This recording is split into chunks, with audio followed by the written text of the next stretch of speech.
Welcome back, class, to our second video of the week. We're going to continue on in our lecture. Last time we looked at the empire of Babylon and also the Hittite Empire. Today we're going to continue on with the study of Babylon a little more specific, especially with Nebuchadnezzar, who you might remember from the book of Daniel. And also we'll be looking at the Phoenician Empire, a people group that were known for their sea travel. They were based on the coast of what we would call the Mediterranean Sea today. And so we will be looking at the Phoenicians and what their life was like. Okay, class, we're going to be looking at our final lecture and PowerPoint notes for Mesopotamia. I want to make a brief comment in regards to the Hebrews, to the nation of Israel, because where we left off last time, we were looking at Babylon, and if you recall from the Bible, the book of Daniel, where the Israelites are taken into captivity in Babylon, that is around 700 BC. So we know, just based on the Bible, that there were centuries and centuries of events happening in Israel during that time, and we can look at the Bible on that. I'm not going to focus heavily on the nation of Israel right now, because we can look in the Bible, and many of us know the history of the Bible and the Old Testament events with the nation of Israel coming from Abraham with the Abrahamic covenant, and then his son Isaac, and then Jacob, and the 12 Joseph and his brothers, and the tribes that come out of them, and going all the way into where they're in Egypt, and the Exodus, going into the Promised Land under Joshua, conquering the Promised Land, having a monarchy under the first king of the Hebrews was Saul, and then David and Solomon, and then there were problems after that. There was kings that were good, kings that were bad. There was a split because of a civil war, and there was a northern kingdom and a southern kingdom of Israel, and the northern kingdom went into exile with the Assyrians, and the southern kingdom went into exile with the Babylonians. So the reason I'm saying all of that is because the nation of Israel existed and was going on there in the Promised Land area, but further north and further east was Mesopotamian empires. And they were growing and thriving and doing their thing and worshiping false gods and having kings. Remember, in the Bible, the nation of Israel wanted a king. They wanted a king really bad, and it was because around them were pagan empires that had kings, and so they wanted to be like them. And so God gave them Saul to be the first king of Israel. So I just wanted to share briefly about the Hebrews and not to forget about them. There were many things going on, but a lot of that account is in the Old Testament. Many of us know that history already. There's just a picture, kind of blurry, of the tabernacle, because up until Saul became king, Israel was a theocracy, which means that God ruled the nation of Israel. But they wanted a king, and so God gave them an earthly king in the man of Saul. So there's just a picture of the tabernacle and God there over the tabernacle, pillar of fire. Okay, this map here on the screen is called the diaspora. It means scattering. It's where you can see the dates there. You don't need to know all of the people and dates. It's just a map to show how people got scattered around Mesopotamia. As you can see from an earlier lecture, that's the Fertile Crescent, the kind of upside down crescent shape. And you can see how people got scattered around and moved around. They were sent places. They were deported. In the book of Daniel, you know that the Israelites were taken into captivity and moved to Babylon. And this move was in 586. Was the initial exile. And then they would return, especially to the southern kingdom. They would return under Ezra and Nehemiah. There would be a group of Jews that would come back and rebuild after that scattering of the Jews, which we'll get into just here in a minute. Just a couple pictures here of some Babylonian art.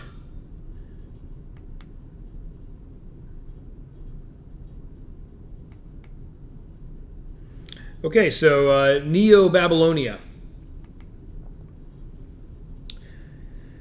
That's the dates for Neo-Babylonia.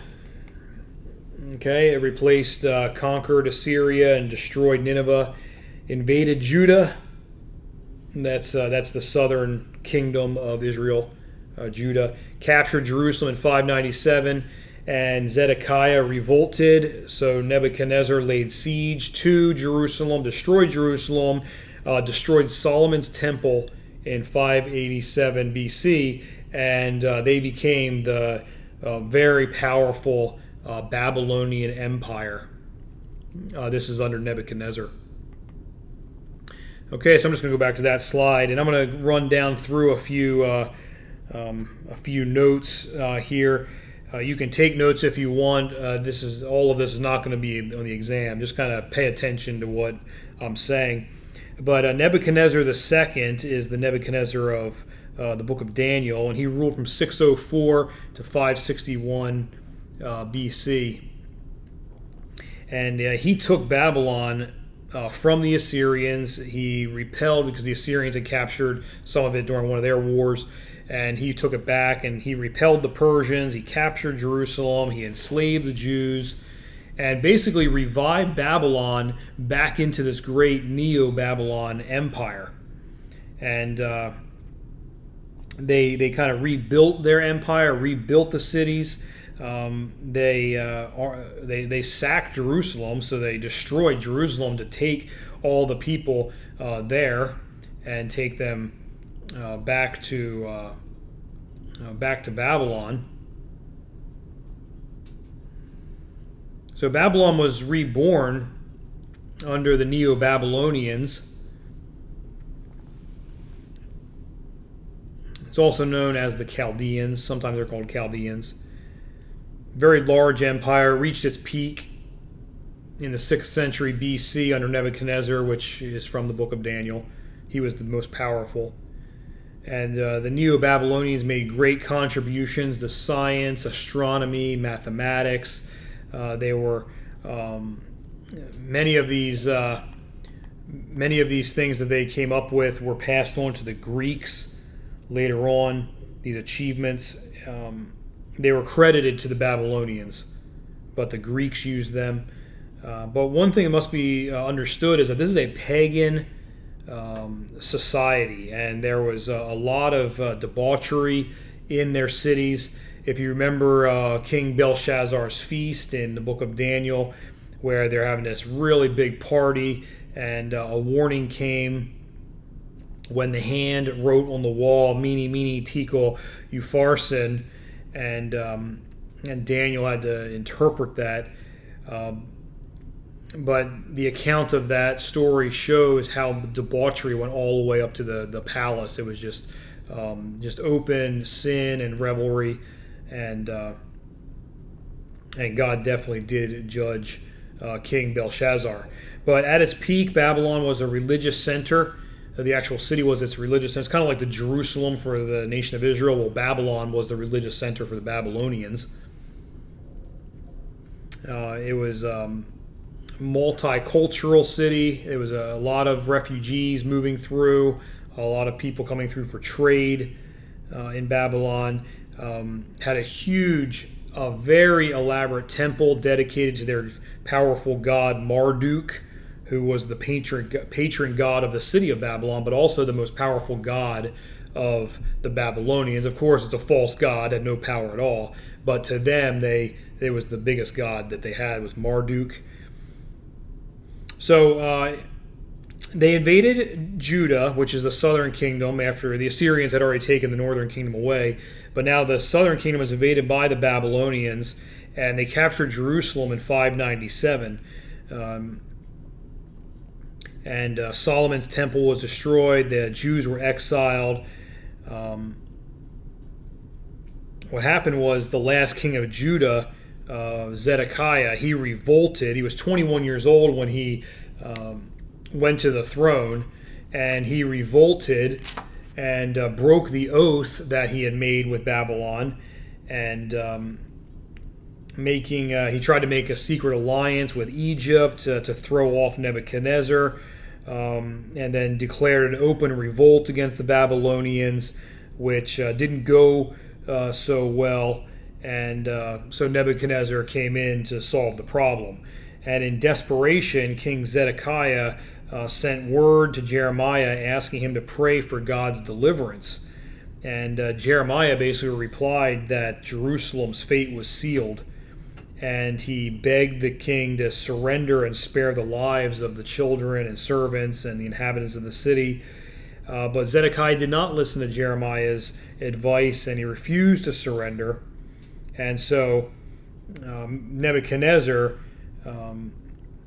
having to deal with the Egyptians, dealt with them and then moved into the city and basically destroyed the city. So just a brief synopsis of what took place with that, and you can read more of that in the Old Testament in regards to the last king, Zedekiah.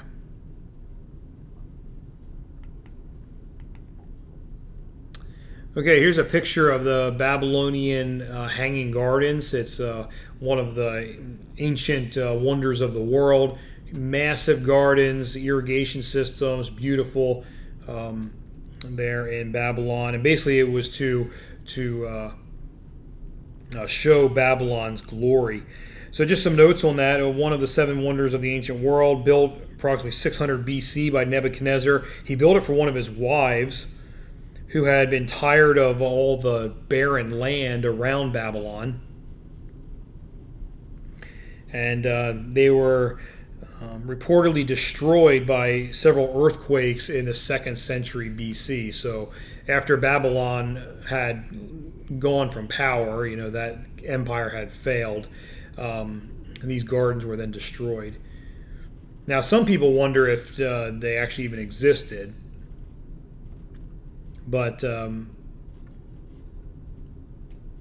people that have seen the artistic renditions think that they were too elaborate to have existed, but most people do believe that they existed. They were gardens composed of masonry terraces, called the Hanging Gardens, not really because they hung from anything, but it looked like they were hanging from these terraces. It was a square building, 400 feet high, so very high. That's about 40 stories high. 5 terraces, archways that were covered in grasses and plants and flowers and trees, and they had pumps to pump the water. The pumps were operated by slaves and by oxen. So just one of the points of Babylon, the Hanging Gardens. This here is the Ishtar Gate. The one on the left is the real one. There in the scripture, in the picture.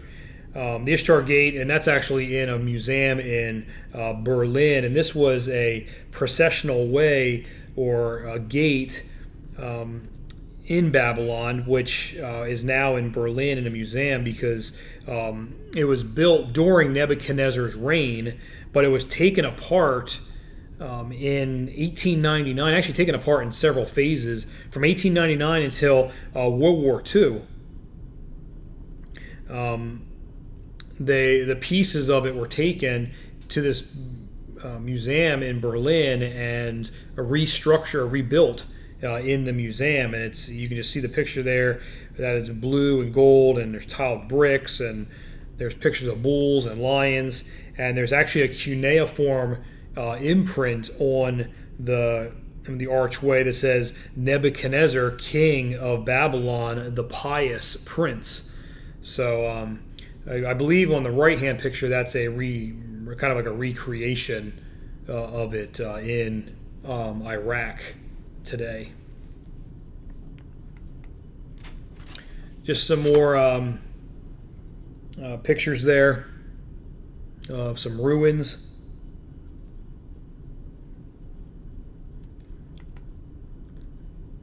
There's some other artifacts. So the Neo-Babylonian Empire, it did come to an end. And when the Neo-Babylon Empire came to an end, that ended the end of the Mesopotamian Empire. So Mesopotamia had been around for a long time. We looked at it all the way back at the Sumerian peoples, the Hittites, and the Babylonians. But really, the Mesopotamian Empire, the Mesopotamian age fell when Babylon lost its power. Then the focal point switched to Persia, and then Greece, and then to Rome. So Babylon was a very powerful empire in its time. Okay, so we're going to look now at the final empire in Mesopotamia that we're going to look at, and that is the Phoenicians. Okay, and there's a map on page 41 in your textbook of the Phoenicians. It's kind of small in your textbook, but it's that little green shaded area there where it says Phoenicia. And these were definitely a seagoing people. They had trade. They went all over the place with their travel. Phoenicians comes from early Greek references. They occupy this narrow coastal strip between the Mediterranean Sea and the Lebanon Mountains. And they refer to themselves as Canaanites, and their land was, they called it Canaan, which you're familiar with in the scripture, which is basically the northern area of the nation of Israel. But early Phoenician history, the first settlement was built sometime as late as 3000 BC, but that date is not strongly confirmed. But a very old civilization. Did not establish a unified monarchy because it was just independent city-states that were controlled by individual kings. Okay, so some major cities of Phoenicia.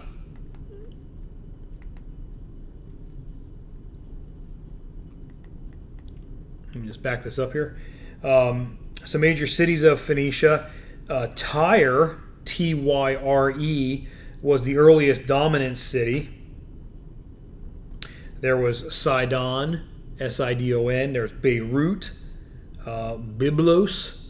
These are a couple of their early cities, and these cities had considerable influence over their neighboring cities. So these were like powerhouse cities in Phoenicia. Phoenician cities were often subject to others coming in and trying to rule them, everyone from Egypt to others in Mesopotamia. They were really just interested in trade. Really, they had their base here in Phoenicia, but they were going all over the place. They were seafarers. They traded far and wide, and it influenced a lot of different areas that they came into contact with, and they would also bring ideas back to Phoenicia. But Phoenicia's land was not very good for agriculture, so it turned more to industry and to trade. And over land, they traded with Mesopotamia to their east, and they would trade resources. They would trade cedar timbers because it's kind of near the area of Lebanon, which had many cedar trees, furnishings, decorative items.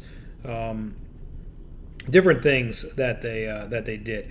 But they traded by sea. They would import raw materials, import food in exchange for metal goods or pottery or glass or whatever they created, works of art.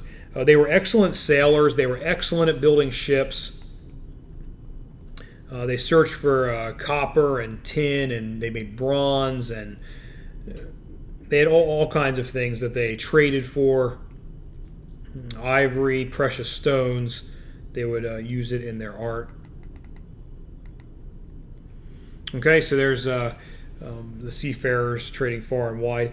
The alphabet, they used symbols like letters that stand for a sound.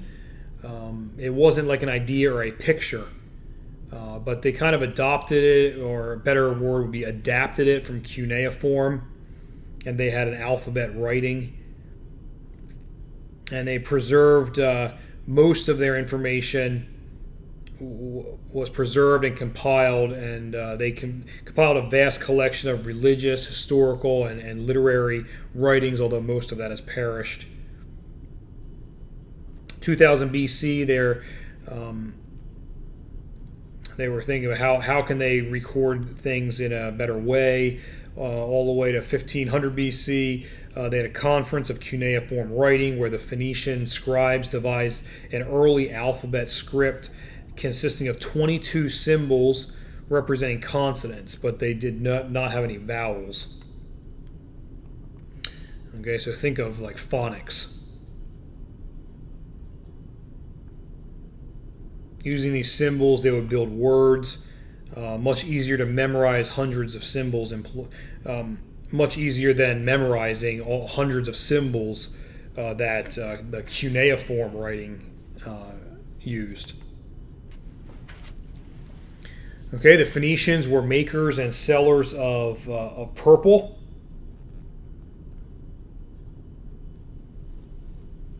Let me just go back quick about the alphabet. The alphabet, about the 9th century, the Greeks modified the Phoenician alphabet and ended up adding vowels into the Greek language around the 9th century BC. So you can see how the Phoenicians influenced other areas with their alphabet and with the language they were using. Okay, so they were makers and sellers of purple, which was highly valued dye that will be used to make red and purple textiles. And this dye was very, very expensive to make, or to get, and then make the textiles with it. The reason was because it was extracted from a mollusk, which is like a here I have a picture here.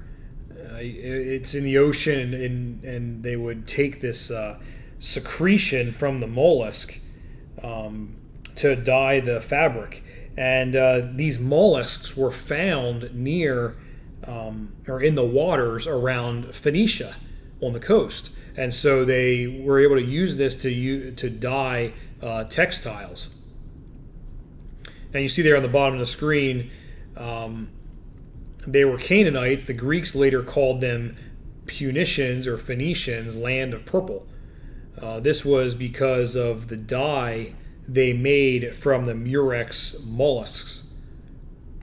And there's, I guess, a picture of one there on the left, and some shells, and then the purple dye there on the right. And that was very valuable for them. They were able to sell this dye and become wealthy on that. And Phoenicia had a lot of wealth because of the trade routes, all of that. They were seagoing people. Okay, that's it for this PowerPoint, and we are going to be completing this section before the exam. And next lecture will be actually we're going to be moving into Egypt. So, okay, class, that's a good wrap up here for what we need to talk about in regards to the Babylonians and the Phoenicians. So we are going to end this video now, but just a reminder that the next video is a review for the exam, which is coming up next week. So you want to make sure that you print off the study guide from Moodle and have that handy as we run through some of the main points that we looked at so far this semester. So don't miss out on that video coming up next. So other than that, have a great day.